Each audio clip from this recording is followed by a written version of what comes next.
அனைவருக்கும் ஆனந்தமான இறைவணக்கம். ஆனந்தம் வளரட்டும், ஆனந்தொலி பரவட்டும். ஆன்மீக சொந்தங்களே, நமது ஆனந்தொலி ஃபவுண்டேஷன் யூடியூப் சேனலில் இன்றைய ஆடியோவின் தலைப்பு ரொம்ப ரொம்ப முக்கியமான ஒரு தலைப்பு.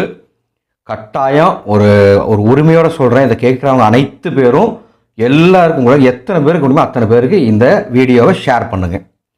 தலைப்பு என்னென்னா, இந்த வார்த்தைகளை தவிர்த்து விடுங்கள், அப்போ தான் தரித்திரம் நீங்கும். இந்த வார்த்தைகளை தவிர்த்தால்தான் தரித்திரம் நீங்கும் அப்படிங்கிற தலைப்பில் சில முக்கியமான கருத்துக்களை உங்கள் முன் வைக்க விரும்புகிறேன். அதற்கு ஒரு அன்பான அறிவிப்பு. தயை கூர்ந்து என்னை தொலைபேசியில் தொடர்பு கொள்ளினீங்கன்னா என்னால் எடுக்க முடியாது. தயை கூர்ந்து எந்த சந்தேகனாலும் சரி, எந்த ஆன்மீக பொருட்கள் உங்களுக்கு வேணும்னாலும் சரி, வாட்ஸ்அப் மூலமாகவோ எஸ்எம்எஸ் மூலமாகவோ மெசேஜ் அனுப்புங்க. சரிங்களா? ஃபோன் பண்ணாதீங்க. பண்ணி நான் எடுக்கல, என்னை திட்டாதீங்க. ஏன்னா எனக்கு உண்மையை சொல்லப்போனால் வேலை பளு ரொம்ப அதிகம். ஒரு 20 நாளுக்கு முன்னாடி வரைக்கும் முடிஞ்ச அளவுக்கு பேசிட்டு தான் இருந்தேன். ஆனால் இப்போ புதுசாக நிறைய ஆர்டர்ஸ் வந்ததுனால நிறைய வேலைகள் இருக்குது. பணி, கோயில் கட்டுற பணி, நிறைய விஷயங்கள் போயிட்டுருக்கு.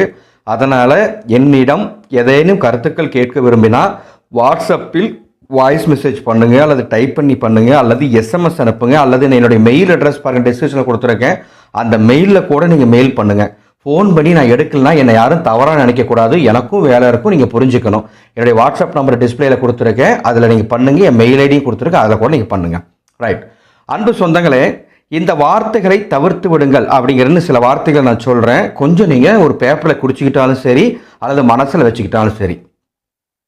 இல்லை என்ற வார்த்தையை முடிந்தவரை நீங்கள் தவிர்த்து விடுங்கள். நல்லா ஆழமாக புரிஞ்சிக்கணும். இல்லை அப்படிங்கிற வார்த்தையை நீங்கள் தவிர்ப்பது ரொம்ப நல்லது. ஒரு பொருள் கேட்குறாங்கன்னா அது என்கிட்ட இல்லைப்பா அப்படி சொல்லாதீங்க. தீர்ந்து விட்டது, முடிந்து விட்டது, காலியாகி விட்டது, அந்த மாதிரி சொல்கிறத பழக்கமாக வச்சுக்கோங்க. அதே போல் ஒரு பூக்காரரு உங்கள் தெருவில் பூக்கடைக்காரர் வருவார், பூ விற்கிறவங்க வரவங்க பூ வேணுமான்னு கேட்டால் வேண்டாம் அப்படின்னு சொல்லாதீங்க. மகா மகா பாவம் அது. நாளை வாங்கிக் கொள்கிறேன், பிறகு வாங்கிக் கொள்கிறேன் அப்படிங்கிற வார்த்தையை உபயோகப்படுத்துங்கள். நான் பூக்கு மட்டும் சொல்கிறேன், பூ வேண்டாம் அப்படின்னு தயவுசெய்து சொல்லாதீர்கள். அடுத்து சனியன் அப்படிங்கிற வார்த்தையையும் இலவு அப்படிங்கிற வார்த்தையையும் தயை கூர்ந்து குடும்பத்திலையும் சரி வெளியும் சரி யாராக இருந்தாலும், ஆணாக இருந்தாலும் பெண்ணாக இருந்தாலும் பயன்படுத்தக்கூடாது. அதே போல் அடிக்கடி சீ அப்படிங்கிற வார்த்தையை உபயோகப்படுத்தாதீங்க. அது ஒரு அமங்கலமான ஒரு வார்த்தை. சீ அப்படிங்கிற வார்த்தையை அடிக்கடி உபயோகப்படுத்துவதை தவிர்த்து விடுங்கள். அடுத்து தரித்திரம் பிடிச்சவனே அப்படின்னு நம்ம திட்டுவோம் இல்லைங்களா, அந்த மாதிரி திட்டுறதை தயவு செஞ்சு பண்ணாதீங்க. தரித்திரம் அப்படிங்கிற வார்த்தையை குடும்ப பெண்கள் முக்கியமாக உபயோகப்படுத்தவே கூடாது. ரைட்டுங்களா? அதே போல் கணவரோட கருத்து வேறுபாடு, அது மற்றவங்களோட கருத்து வேறு வருதுன்னு வச்சுக்கோங்களேன். நிறைய பேருக்கு நான் பார்த்துருக்கேன், கேள்விப்பட்டிருக்கேன், பார்த்து அனுபவம் உண்டு. நான் செத்து போகிறேன், நான் சீக்கிரம் செத்துருவேன், நான் அங்கே போய் செத்துருவேன், கிணத்துலும் செத்துருவேன், ஆற்றுலும் செத்துருவேன், இந்த மாதிரி அடிக்கடி நான் செத்து போயிடுறேன் அப்படிங்கிற வார்த்தையை எந்த ஒரு குடும்பத்தில் ஆணாகட்டும் பெண்ணாகட்டும் உபயோகப்படுத்துகின்றார்களோ நிச்சயமாக அந்த குடும்பம் தலைக்காது. இதுதான் வேதம். பணம் தங்காது. நீ என்ன வேணால் நினச்சிட்டு போங்க. அதனால் நீங்கள் அந்த வார்த்தையை உபயோகப்படுத்தாதீங்க. செத்து போகிறோங்கிறதுக்கு இந்த பிறவி எடுத்திருக்கோம். அதனால் அந்த வார்த்தையை உபயோகப்படுத்த வேண்டாம். அதுபோக சோறு தின்னுட்டு இருக்கிறேன், அந்த மாதிரி ஸ்லாங் கூட உபயோகப்படுத்தாதீங்க. சாப்பிட்டு கொண்டு இருக்கின்றேன், உணவருந்தி கொண்டு இருக்கேன் அப்படின்னு பேசி போலவங்க தப்பு கிடையாது. எதுவுமே நம்ம நினச்சோம்னா தாராளமாக மாற்றிக்கலாம். இந்த மாதிரி வார்த்தைகள் உங்களுக்கு லக்ஷ்மி வரவை குறைக்கும். வீடு நல்லா இருக்காது, ஏதாவது ஒரு பிரச்சனை வந்துக்கிட்டே இருக்கும். தரித்திரம் பிடிச்ச வார்த்தைகளை உபயோகப்படுத்தாதீங்க. அடுத்து அடிக்கடி ஐயோங்கிற வார்த்தையை யார் உபயோகப்படுத்துகின்றார்களோ நிச்சயமாக அவர்களுக்கு செல்வம் சேராது, ஞாபக மறதி அதிகமாக இருக்கும், பதட்டம் அதிகமாக இருக்கும். அந்த ஐயோங்கிற வார்த்தையை உபயோகப்படுத்தக்கூடாது. கர்மம் அப்படிங்கிற வார்த்தையை உபயோகப்படுத்தக்கூடாது. ரொம்ப ரொம்ப முக்கியமான விஷயம், ஆபாச வார்த்தைகளை உபயோகப்படுத்தினீர்கள் என்று சொன்னால் நீங்கள் மாடு மாதிரி உழைங்க, அதை பற்றி பிரச்சனையே கிடையாதுங்க. கண்டிப்பாக காசு தாங்காதுங்க, எழுதி கூட நான் தருவேன். நீங்கள் எவ்வளோ பெரிய ஆளாக இருந்தாலும் பரவாயில்ல, அடிக்கடி ஆபாச வார்த்தை உபயோகப்படுத்தாதீங்க. இல்லை நான் பெரிய பணக்காரன், என்கிட்ட காசு இருக்குது, ஆனால் நாங்கள் ஆபாச வார்த்தை பேசத்தான் செய்வேன் அப்படின்னா வேறு வழியில் செலவு வரும், அல்லது வேறு ஏதாவது பிரச்சனை வரும்.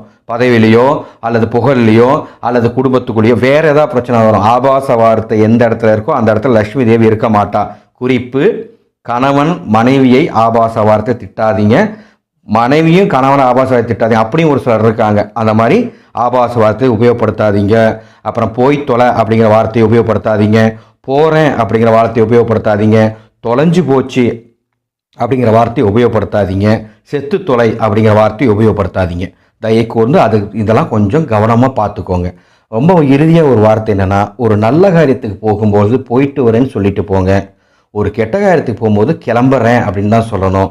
கெட்ட காரியத்துக்கு போயிட்டு அங்கேருந்து ரிட்டர்ன் வரும்போது போயிட்டு வரேன்னு சொல்லக்கூடாது. ரொம்ப ரொம்ப கவனமாக பார்த்துக்கணும். இப்போ ஒருத்தரை ஹாஸ்பிட்டலில் பார்க்க போகிறீங்கன்னு வச்சுக்கோங்களேன், அங்கே போயிட்டு சரி நான் போயிட்டு வரேங்க அப்படின்னு சொல்லாதீங்க. அது தப்பு. ஏன்னு கேட்டால் போகிறதே பாவம். அவர் கஷ்டத்தை அவரை பார்க்க போகிறீங்க. திரும்ப போயிட்டு வரேன்னு சொன்னால் அவருக்கு திரும்ப கஷ்டம் வரும்னு நீங்கள் நினைக்கிறீங்கன்னு அர்த்தம். அப்படி பண்ணக்கூடாது. ஒரு கல்யாண வீட்டுக்கு போகிறீங்க, ஒரு விசேஷ வீட்டுக்கு போகிறீங்க, நான் போயிட்டு வரேன் அப்படின்னு சொன்னால் ரொம்ப சந்தோஷம். ஒரு காரிய வீட்டுக்கு போகிறது போயிட்டு வரேன்னு சொல்லக்கூடாது. அங்கே சொல்லவே கூடாது. இறப்பு வீட்டுக்கு போயிட்டீங்கன்னா சொல்லாங்குலாம் வந்துடுறது தான் நல்லது. சரிங்களா?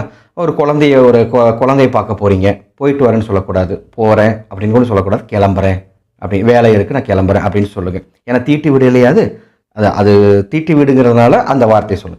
அதனால் முடிந்த அளவுக்கு இந்த மாதிரி நமக்கு பிரச்சனையை உண்டாக்கக்கூடிய வார்த்தைகளை தவிர்த்து விடுவது நல்லது.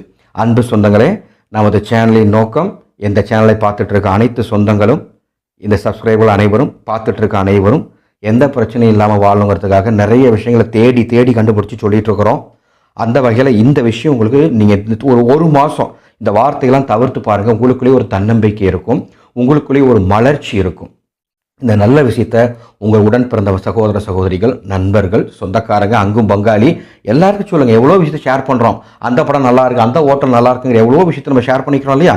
அந்த மாதிரி இந்த விஷயத்தை நம்ம ஷேர் பண்ணுறதுல எந்த விதமான தவறும் கிடையாது. அன்பு சொந்தங்களே, மீண்டும் அடுத்த ஒரு ஆன்மீகத்தோடு சந்திக்கிறேன். ஒரு அன்பான அறிவிப்பு, உங்களுக்கு எந்த விதமான ஆன்மீக பொருட்கள் வேணும்னாலும் anandoli.comக்கு போங்க. அதில் நாங்கள் லான்ச் பண்ணியிருக்கோம். அல்லது கால் பண்ண வேண்டாம், வாட்ஸ்அப்பில் டீட்டெயில்ஸ் அனுப்புங்க. என்ன பொருள் வேணாலும் நான் அதோடைய விளக்கத்தை நானே வாய்ஸ் மெசேஜ் பேச்சு வேலை முதற்கொண்டு அனுப்புகிறேன். அக்கௌண்ட் நம்பர் தருவாங்க, பணம் கட்டிட்டு உங்களுக்கு தேவையான பொருள் வாங்கிக்கலாம். அதே போல் நவராத்திரி திருவிழா அன்னைக்கு ஆரம்பிக்கிற அன்னைக்கு அம்பாளுடைய தீட்சை தரப்போகிறேன். பெண் தெய்வத்தோட தீட்சை. தேவைப்படுவோர் உங்கள் பெயரை முன்பதிவு செய்து கொள்ளுங்கள். அதை பற்றி விளக்கம் வேணும்னா வாட்ஸ்அப்லேயோ அல்லது எஸ்எம்எஸ்ல மெசேஜ் அனுப்புங்க. நான் கூப்பிட்டு கூட பேசுகிறேன், அல்லது நான் வாய்ஸ் மெசேஜ் பண்ணுறேன். சரிங்களா? மீண்டும் அடுத்த ஒரு ஆன்மீகத்தோடு சந்திக்கிறேன். ஆனந்தம் மலரட்டும், ஆனந்தொளி பரவட்டும்.